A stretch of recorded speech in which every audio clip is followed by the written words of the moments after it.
Bonjour Julie, bonjour Sam, bonjour Pablo, bonjour tous les copains. Vous savez que parfois dans certains pays, la misère règne, on ne trouve plus de nourriture, il y a la sécheresse, la famine, etc. Et les gens, à ce moment-là, sont obligés de quitter leur région et de chercher un endroit plus agréable, plus propice pour vivre. C'est une histoire de ce type que nous allons découvrir avec le voyage de Yaya et son papa. Yaya vivait avec son papa dans une jolie vallée où coulait une rivière.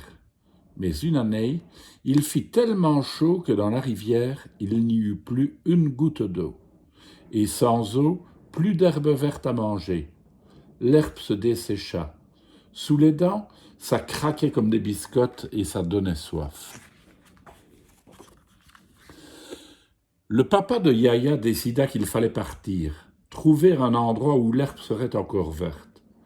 Ils ont emballé leurs affaires, pris ce qu'ils pouvaient porter et laissé tout le reste. Yaya ne pouvait pas emporter son lit ni sa chambre. Alors, elle dit au revoir à sa maison et ils partirent. Ils ont marché, marché. La route était longue et fatigante. Yaya était triste. Elle pensait à ses jouets, à ses livres.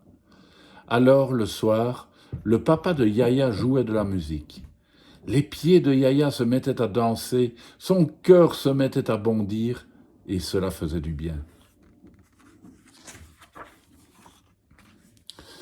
Mais le lendemain, il fallait encore marcher. Marcher pour aller plus loin. Yaya pensait à sa famille, ses amis, son école. Tout cela lui manquait.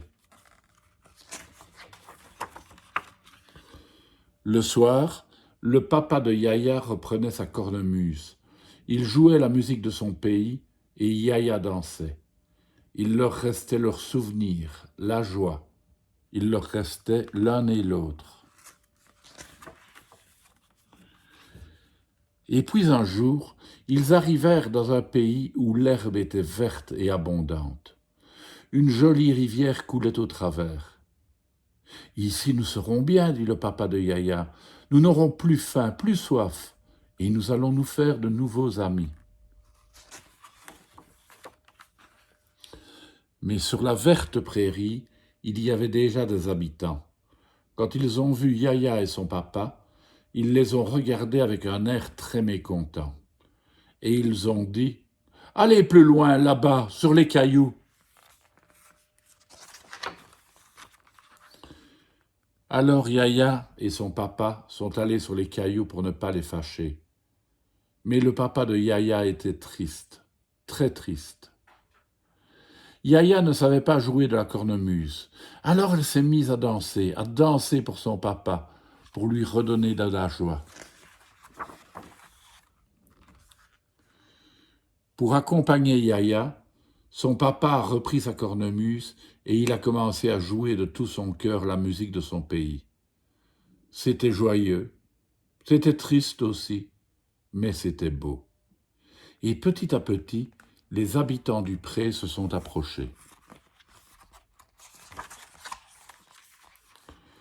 Un taureau a apporté son violon, une vache son tambour, et tout le monde s'est mis à jouer et à danser, ensemble.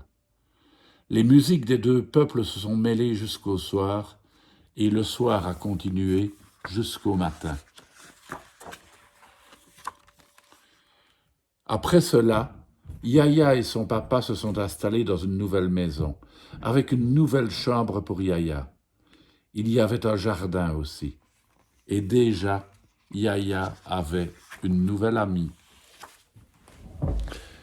Voilà, peut-être vous aussi connaissez-vous dans votre école, dans votre village, dans votre ville, des enfants, des parents migrants comme ça qui ont dû quitter leur pays. Eh bien, réservez leur bon accueil, c'est toujours plus sympa. À demain les enfants.